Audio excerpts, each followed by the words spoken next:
Hello বন্ধুরা, happy new year. তো বছরের শুরুতেই বন্ধুদের সাথে একটু বেরিয়ে গেছি ঘুরতে। তো ঘুরতে গেছি বলাটা ভুল, আমাদের মধ্যমগ্রামে চলে এসেছি আফটার ক্যাফেতে। তো এখান থেকে কফি খেয়ে চলে এসেছি মধ্যমগ্রামেরই আর একটা ক্যাফেতে। তো ক্যাফেটার নাম আমি জানি না, বাট ডেকোরেশনটা খুবই সুন্দর। মেনু কার্ডে কি বাছাই করছি নিজেও জানি না, বাট একটু ভিডিও করে নিলাম। বান্ধবীরা মিলে দুটো ডিশ তো অর্ডার করে দিয়েছি, তো ততক্ষণে খাবার আস্তে আস্তে আমি আমার মুখটা দেখিয়ে দিলাম, তো খাবার চলে এলো।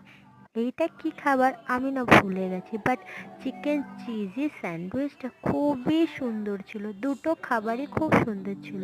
তো আমি আমার বান্ধবীদের সাথে খেতে থাকি, মজা করতে থাকি, তোমরা আমার ভিডিওটা দেখতে থাকো। লাইক কমেন্ট শেয়ার অ্যান্ড সাবস্ক্রাইবারটা তাড়াতাড়ি করে দাও। তো টাটা বন্ধুরা।